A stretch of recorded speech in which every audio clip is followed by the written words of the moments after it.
नमस्ते। नमस्ते। 8वां प्रश्न, बिना हनुमान जी की तो राम कथा अधूरी है। तो आज हम थोड़े से हनुमान जी के लाइफ में जाएंगे।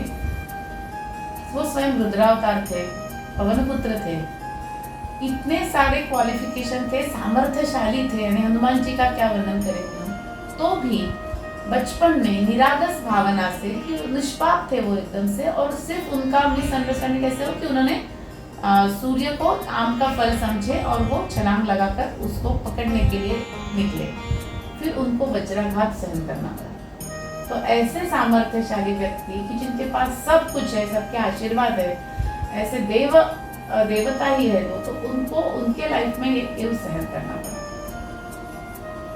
रामायण में जो भी लीला हुई है वो केवल कथा के लिए नहीं हुई, हर कथा के पीछे एक सीख है। तो जब हम हमारे छोटे छोटे बच्चों का बहुत प्रेज करते, कौतुक करते कि अरे इसको ये याद है, इसको ये याद है, ये सब कुछ है, तो जैसे हनुमान जी को उतनी सारी शक्तियाँ हैं, वैसे हमारे बच्चों को भी जो थोड़ा सा कुछ इकोनॉमिकली ज़्यादा स्टेबल है या उनको ज़्यादा एवेन्यूज बच्चों को उनको क्लासेस में वगैरह डाल सकते हैं, तो वो भी सारे ऐसे ही जैसे हनुमान जी को स्ट्रेंथ है। और बाद में कभी एक ऐसा समय आता है कि वो बच्चा परफॉर्म नहीं कर पाता या फेल हो जाता, तो कैसा हैंडल करना चाहिए ये इस लीला से समझ में आता है। हनुमान जी ने सब खुद को कैसे संभाला और उनके माता पिता ने कैसे लिया। अभी क्या हो जाता है, हनुमान जी जब गिर पड़े, नीचे आ गए, तो सबसे पहले केसरी ने या कुछ वायुदेव ने उनको 2 कान के नीचे नहीं लगाया।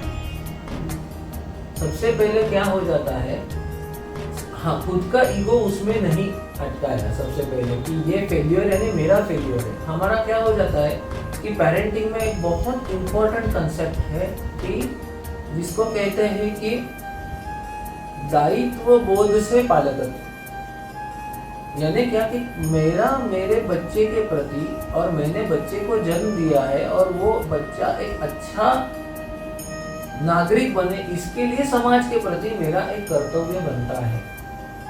इसको बोलते हैं कि दायित्व बोध से हुआ पालकत्व। और दूसरा है मोह के कारण हुआ पालकत्व। मोह क्यों? कि मैं उसका पिता हूँ, मैं उसकी माता हूँ, तो उसको ये आना चाहिए। यानी यहाँ वो बच्चा केंद्र में नहीं है। हालांकि मैं पेरेंटिंग भी कर रहा हूँ, उसको क्लास में डाल रहा हूँ, वो धूप में खड़ा रह रहा हूँ, वो क्लास छूटने तक बाकी लोग देख रहे हैं कि भाई कितने कर रहे हैं बच्चे के लिए, लेकिन उसमें हम बच्चे के लिए नहीं, मेरा स्टेटस, मेरा समाज में जो कुछ स्थिति है, वो मैं इतना इंटेलिजेंट हूँ तो मेरे आगे की पीढ़ी इंटेलिजेंट होनी ही चाहिए, उन्होंने वैसा परफॉर्म करना ही चाहिए। वो ध्यान से जब हमारा पेरेंटिंग होता है तो फेल्यूर ना वो बच्चा झेल पाता है ना हम झेल पाते। फिर हमें ऐसे लगता है कि अरे मैंने पैदा ही नहीं किया इस बच्चे को, तो अच्छा हुआ होता। लेकिन उस समय वो बच्चे को आपकी सबसे ज्यादा जरूरत है जब उसने फेल्यूर फेस किया है, जैसे हनुमान जी का हुआ था। उनको समझा ही नहीं क्या हुआ, तो उस समय वायुदेव ने क्या किया? वायुदेव ने पूरी उनकी ताकत लगाई।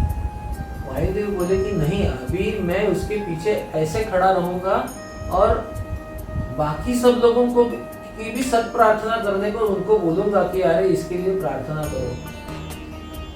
फिर अभी हम लोग तो प्रार्थना कर सकते हैं, अभी वो देवी देवता थे तो वो आशीर्वाद दिया, उन्होंने वरदान दिए, और बाद में लेकिन प्रार्थना का उद्देश्य माता पिता को भी मालूम था और बाद में जाके हनुमान को भी मालूम था कि वो जो कोई हमें जो क्षमताएं प्राप्त हुई है, वो क्षमताएं खुद के लिए नहीं है, क्षमताएं खुद के लिए नहीं है, तो भगवान की सेवा के लिए।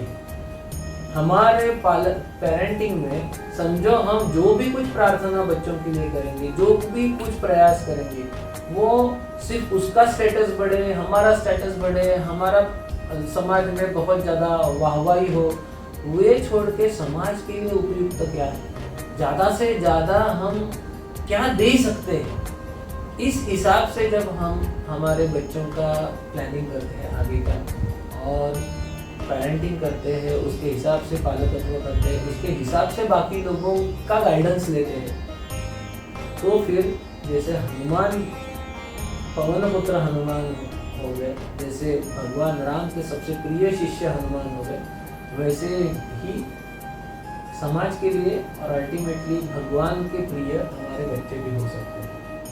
तो ध्यान में रहे, फेल्यूर हमारे बच्चे की लाइफ में भी आएगा जैसे हनुमान जी के लाइफ में भी आएगा। उसके लिए ना हनुमान जी जिम्मेदार है, शायद हमारे बच्चे भी जिम्मेदार नहीं हो सकते, लेकिन उनके पीछे जैसे पवन पुत्र, जैसे वायुदेव, जैसे माता अंजनी, जैसे केसरी, ये खड़े होके उनको वापस उठाया, वापस स्ट्रेंथ दी और ज़्यादा सक्षम बनाए, वैसे जब हम बनाएंगे और मोह से नहीं कर्तव्य पथ पे उनको डालेंगे, तो फिर हमारे बच्चे भी बहुत अच्छे विकसित हो जाएंगे।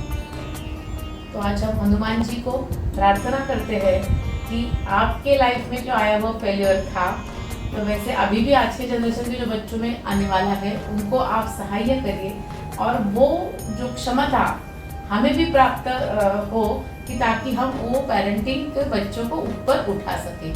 हरे कृष्णा, धन्यवाद।